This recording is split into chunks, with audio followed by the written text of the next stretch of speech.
መንፈሳዊ ወጣት እግዚአብሔር ምን ይለኛል የሚል ነው። ሰውስ ምን ይለኛል ብሎ የሚጠይቅ ነው። ራዕይ፣ እቅድ፣ ህልም፣ ዓላማ ያለው ነው። ተልእኮ ያለው ነው። ግብ ያለው ነው። ማን? መንፈሳዊ ወጣት። ህሊና ቢስ፣ ይሉኝታ ቢስ አይደለም። መንፈሳዊ ወጣት መነሻውንና መድረሻውን የሚያውቅ ማየት የሚችል ለእግዚአብሔር ተገዥ የሆነ እንጂ የተጣለ የወደቀ ቀዥቃዣ መሄጃው የጠፋበት ተንከራታች አይደለም። መንፈሳዊ ወጣት ቅድመ አያቶቹ የሰሩትን ጥሩና መልካም ስራ የሚያስቀጥል ራሱንም ወይም በራሱም ታሪክ የሚሰራ እንጂ ታሪክ የሚያበላሽ የሀገርና የቤተ ክርስቲያንን ገጽታ የሚያጠፋ ወይም የሚያበላሽ ማንነቱ የጠፋበት ወፈፌ አይደለም። መንፈሳዊ ወጣት ባለ ብሩህ አእምሮ ነው። ድህነት በተፈጥሮ የተሰጠው ዕጣ ፈንታ እንዳልሆነ የተረዳ የሚያውቅ የሥራ ፈጣሪ እንጂ ሥራ ፈት፣ ለማኝ፣ ቦዘኔ፣ አታላይ፣ ቀማኛ፣ ሌባ፣ ዘራፊ፣ ማጅራት መቻ አይደለም።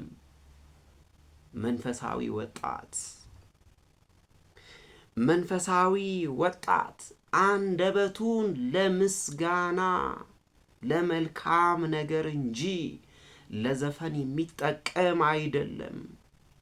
ናላው እስኪዞር ድረስ አልኮል ጠጥቶ በጭፈራ ቤት የሚልከሰከስ ሱሰኛ አይደለም መንፈሳዊ ወጣት።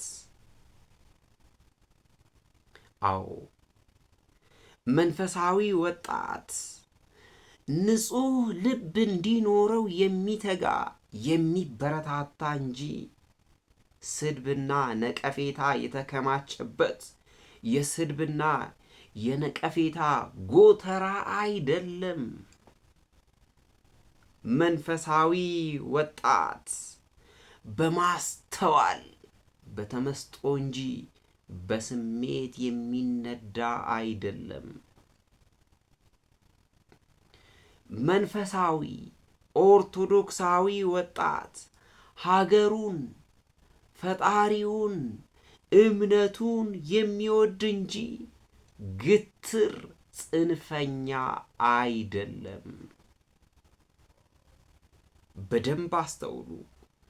መንፈሳዊ ወጣት በሉዓላዊነቱ በሃይማኖቱ የማይደራደር ዳር ድንበሩን ለማስከበር ሁል ጊዜ ተፈላጊውን ግብረ መልስ የሚሰጥ ለሀገር ክብር ዘብ የሚቆም ለሃይማኖቱ ክብር የሚቆም የሚሰለፍ እንጂ ክብረ ቢስ ሆዳደር ባንዳ አይደለም። መንፈሳዊ ወጣት ለሀገርና ለዜጎች ሰላም የሚሰጥ ነው፣ ዘብ የሚቆም ነው።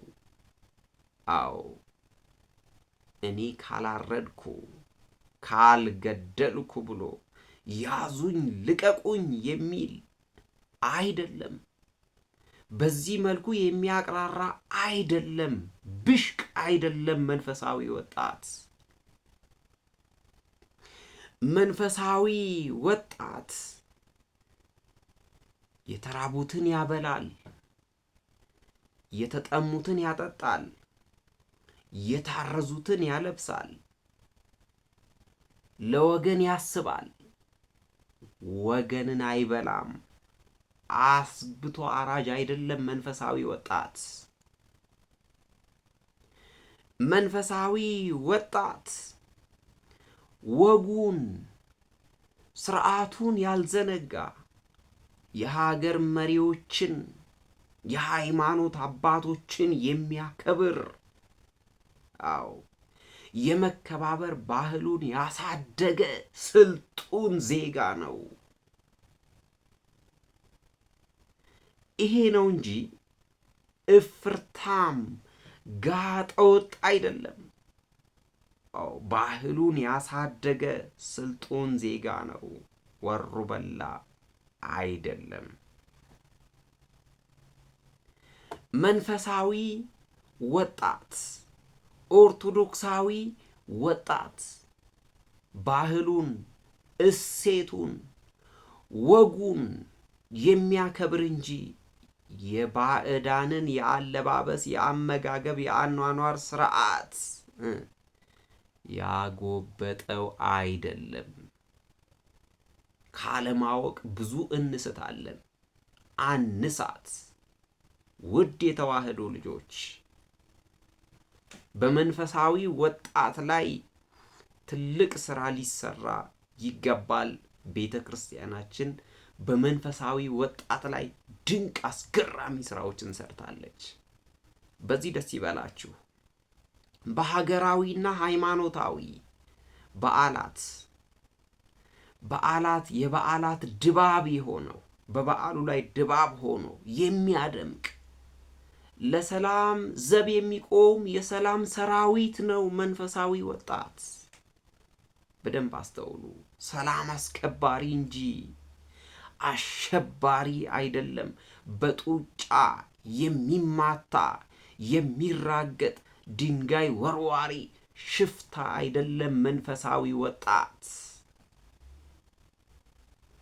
መንፈሳዊ ወጣት ነገ ሀገርን የሚረከብ ሃይማኖትን የሚረከብ መሆኑን ስለሚያውቅ ራሱን ሆኖ የሚኖር ስለሆነ አኩራፊና ጸረ ሰላም ኃይሎችን የጥፋት አጀንዳ አስፈጻሚ በፍጹም አይደለም። መንፈሳዊ ወጣት ልዩ መገለጫ አለው። ጣፋጭ የሆነ መገለጫ አለው። መንፈሳዊ ወጣት አዳማዊ ስብዕናን፣ አንድነትን የሚጠብቅ በደንብ አስተውሉ። ከሁሉ ጋራ በሰላም የሚኖር እንጂ ወሰንና ድንበር፣ ክልሎችን፣ ጎሳን፣ ጎጥን፣ ዘርን የሚቆጥር አይደለም። አትሳቱ። መንፈሳዊ ወጣት ሕይወቱ ሁል ጊዜ ከእግዚአብሔር ጋር ነው። መንፈሳዊ ወጣት አኗኗሩ ሁል ጊዜ እንደ እግዚአብሔር ፈቃድ ነው። ይህንን የተረዳን እንደሆነ ሁላችንም ወደ መንፈሳዊነት እንሰበሰባለን። አምላካችን ቅዱስ እግዚአብሔር በመንፈሳዊ ወጣት ሕይወት ውስጥ መኖር እንድንችል ሁላችንንም ይርዳን።